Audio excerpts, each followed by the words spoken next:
Hey, what's good? When does that not already in the clutch? And I mean, last night, man, this is like a statement of domination, and this is like a huge revenge tour going on with the Boston Celtics. As last night they defeated the Warriors by over 50 points for the third time this season, like overall, like winning by 50 points. Like, let me say that again, like over 3 times now they have defeated an opponent by over 50 points.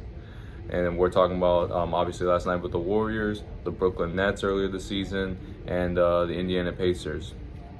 Like, this is like something like you do in like 2K or something. If you slide all the difficulties to easy or rookie mode, whatever the case may be, and like you just straight up like just abuse and like the competition at a rate like no sportsmanship, as Chris Smoove said it best, all the way to the end. And it's like, I mean, doing it like maybe once, like, okay, maybe the other team just had an off night or something like that, or maybe their team was resting up. But no, I mean, last night, I mean, they shut down Steph Curry. He was doing really horrible. He was like very inefficient, scoring 4 points last night.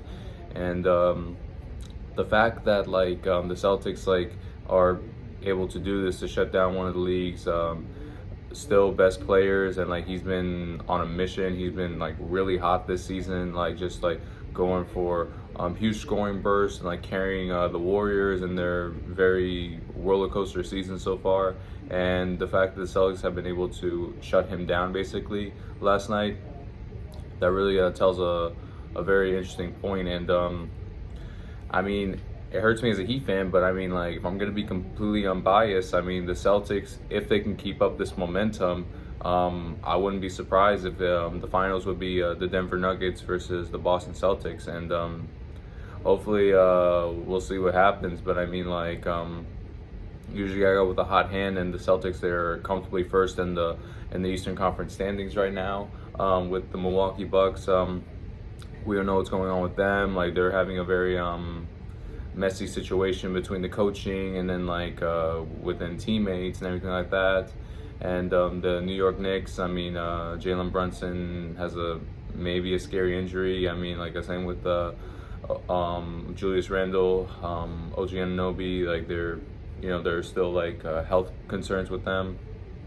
The Miami Heat, I mean, they're at this point of the year, they're very like once again up and down. They're still last time I checked, they're 7th in the standings. So I mean, yes, we've seen what happened this past season, but I mean, we don't know if we can bank on like another Cinderella story. Maybe not. But like, I just don't really see like right now like anybody in the East other than the Heat, because I gotta give them credit for them taking down the Celtics last season, that have a realistic shot of like taking down the Celtics. And then because it's basically the Celtics Eastern title to lose at this point. I can't say championship yet, because I mean, I'm not counting out Nikola Jokic, Jamal Murray, or the Denver Nuggets. But I mean, like with the Celtics, I mean, Jason Tatum, I mean, he may not be in the running for MVP, but you can make an argument for him at least, because he's averaging 27.1 points per game, 8.4 rebounds, 4.8 assists, 1 steal, 0.6 blocks per game, shooting 47.8% from the field and 36.9% from three-point range. Like, Jason Tatum, like he's the obvious like leader for the Celtics. The main, like, for years the main problem has been with the Celtics, like, can he and Jaylen Brown win together? Because they're both like very talented players individually, but together, like especially during the playoffs, like there's always at one point where one of them, if not both of them, falls apart, and like that completely ends the series. And we've been having that, including myself, that question for a long time now.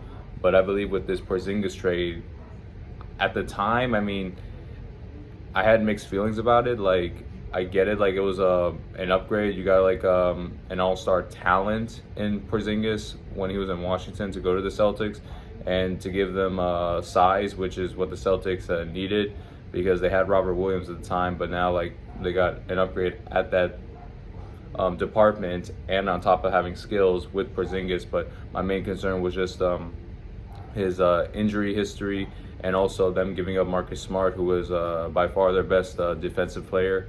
But they made some really good moves. I mean, they with the Porzingis trade so far, it's really paying off. He's like, you know, arguably their third best player on the Celtics, and Jrue Holiday, like they made up for that defensive part by getting their main competitor on the defensive end with the Bucks and Jrue Holiday, him coming to the Celtics. So like it was they kind of like in a way offset the Marcus Smart loss to get someone arguably just as good, if not better, on defense than him. So yeah, I mean the Celtics, they made some really intelligent moves, and like they're so far it's paying dividends in the regular season. But we need to see how this pays off in the postseason.